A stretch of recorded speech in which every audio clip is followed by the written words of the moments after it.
하나님 말씀은 에스더 4장 10에서 12절입니다. 에스더 4장 10절 12절 우리 같이 한 목소리로 함께 읽겠습니다. 에스더가 하닥에게 이르되 너는 모르드게에게 전하기를 왕의 신하들과 왕의 각 지방 백성이 다 알거니와 남녀를 막론하고 부름을 받지 아니하고 안뜰에 들어가서 왕에게 나가면 오직 죽이는 법이요 왕이 그 자에게 금규를 내밀어야 살 것이라. 이제 내가 부름을 입어 왕에게 나가지 못한 지가 이미 30일이라 하라 하니라. 그가 에스더의 말을 모르드에게 전하매. 아멘.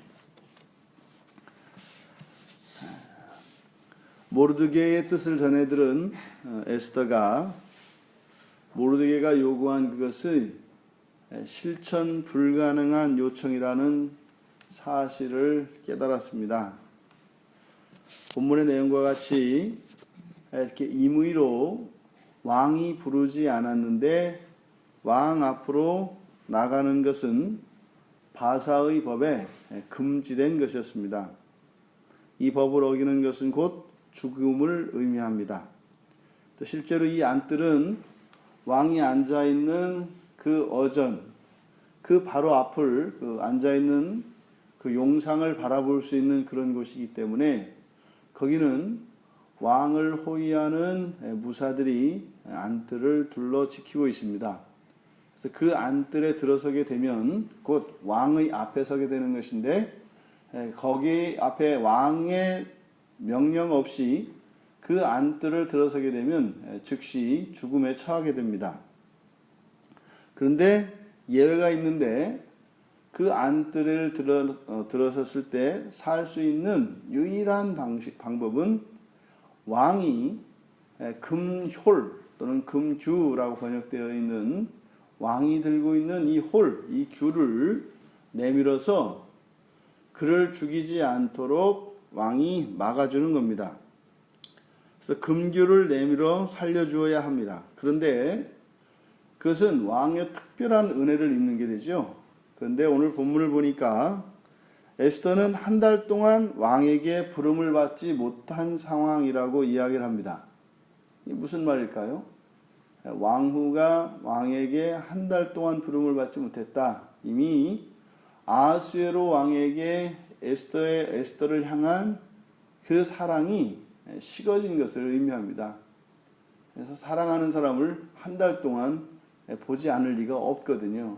그러니까 모르드게가 지금 유다인들의 위기에 대해서 에스더로 하여금 왕에게 간청하여서 그 일이 중단되도록 해야 한다라고 하는 이 모르드게의 요청이 에스더 왕비인 자신도 도저히 어찌할 수 없는 상황이다 라고 하는 이 내용을 하만을 통해서 다시 모르드게에게 답신을 한 내용입니다.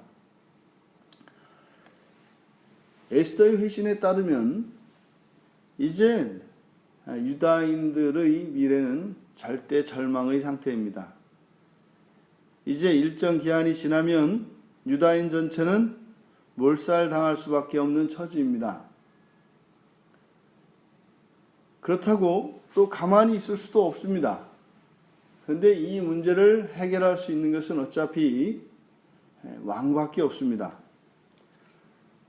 그런데 이 왕을 만날 수도 없고 또 실제로 만날 수 있는 그런 기회가 주어진다고 할지라도 왕에게 지금 왕의 이름으로 내려진 이 조서가 부당한 것이고 그것이 취소되어야 한다 라고 하는 이 내용을 변론할 기회도 없습니다. 또 유일한 소망이었던 이 에스더도 도저히 할 수 없다고 지금 모르드게에게 회신이 온 겁니다. 그나마 이제 왕 앞에 나갈 수 있었고 그나마 또 왕에게 그 뜻을 전달할 수 있는 유일한 통로였던 에스더. 그 에스더가 이제 그렇게 할 수 없다. 이렇게 이야기를 합니다. 지금 잠깐 우리가 이 이야기가 전개되는 것을 중단하고 바로 이 중간 역할을 하는 이 중보자에 대해서 한번 우리가 생각을 해보게 합니다. 바로 하나님, 절대자이신 그 하나님, 성경에 의하면 사람은 죄를 지어서 어느 누구도 하나님의 심판, 하나님의 진노 아래에서 벗어날 자가 없다고 이야기합니다. 일정 기한이 지나고 때가 되면 모두 멸망할 수밖에 없다는 사실입니다. 그런데 살아날 수 있는 유일한 방도, 그것은 왕의 마음을 누그러뜨리고 왕으로부터 용서를 받는 것이죠. 그러니까 천지를 창조하신 창조주 하나님으로부터 용서를 얻어내서 그 멸망에서 피하는 겁니다. 본문에서는 에스더가 유다인의 생존을 위해서 중간 역할을 할 수 있는 유일한 사람입니다. 그런데 인간으로서 이 중보자 역할을 하는 이 에스더에게는 제약이 있고 한계가 있습니다. 그리고 또 하나 뭐예요? 본인도 살아남아야 하는 겁니다. 그런데 우리의 중보자이신 예수 그리스도, 그분의 중보로 우리들은 살아납니다. 그런데 그리스도의 중보가 어떠한 것이었는지 한번 우리가 생각을 해볼 수 있기를 바랍니다. 중보자라는 것은요, 돈이 많은 사람이 자기가 가진 그 많은 돈 중에 일부를 가지고 다른 사람의 빚을 갚아줘서 그 사람을 살려내는 것만을 의미하지 않습니다. 성경에서 중보자 개념은 많이 가진 것의 일부를 떼어 주는 것이 아니라 자신이 가진 모든 것을 다 내어주고 그 자리에 서야 되는 것을 의미합니다. 그리스도께서 신성을 가지신 하나님이시죠. 그러니까 못하실 일도 없으신 전능하신 분이세요.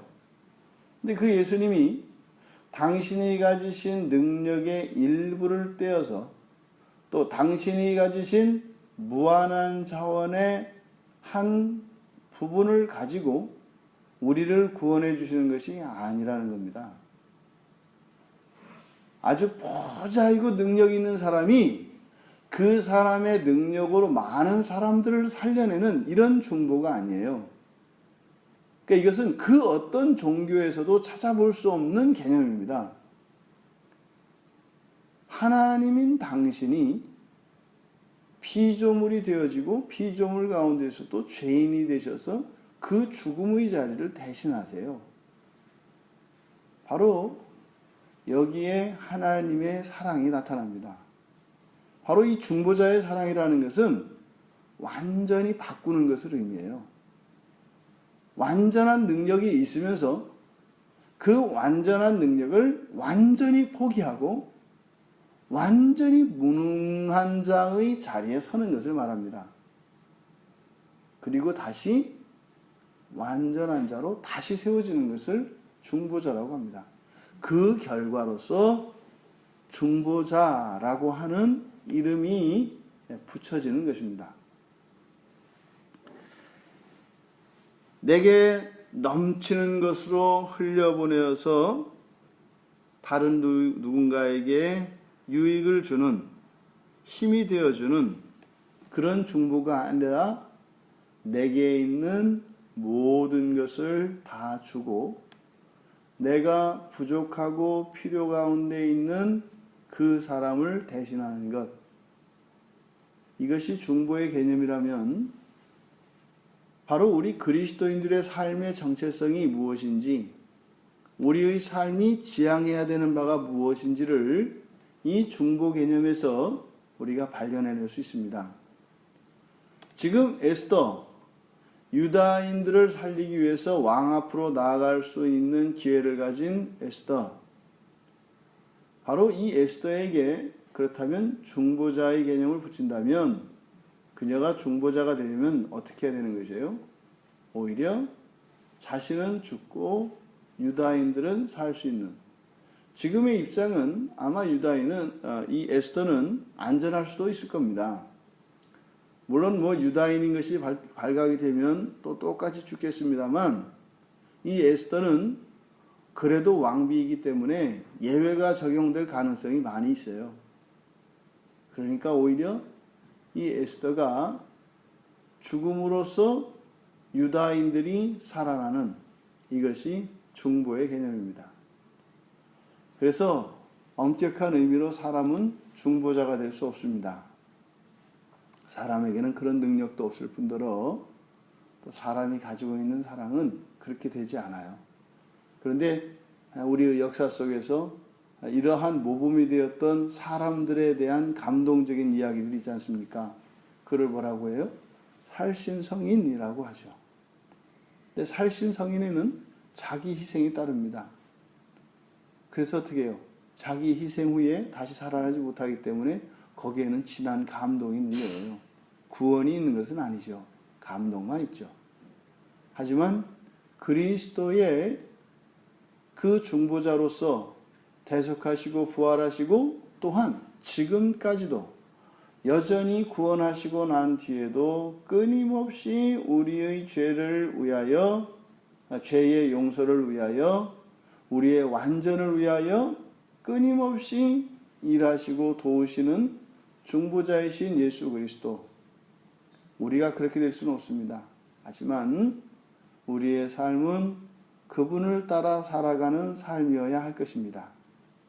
내게 있는 것의 일부를 떼어주어 다른 일을 돕겠다라고 하는 생각은 기독교인이 아니어도 다 가지는 생각입니다. 근데 기독교인들이 비기독교인들과 차별화되어지는 것은 내게 있는 모든 것을 다 주어 그를 대신하는 것입니다. 하나님의 은혜가 아니고서는 감히 실천할 수도 없고 넘볼 수도 없는 것이죠. 우리가 중보자이신 예수 그리스도의 은혜로 살아난 것을, 또 그렇게 살고 있는 것을, 또 그렇게 살게 될 것을 기억합시다. 우리가 그리스도 예수를 본받아 그대로 할 수는 없을지라도 우리들의 정체성이 무엇이며 우리가 살아가야 할 바가 무엇인지를 알아 그리스도를 닮아가는 일에 하나님의 은혜를 구하시며 또 그렇게 실천하시며 살아가는 이 한날이 되시기를 주님의 이름으로 축원드립니다.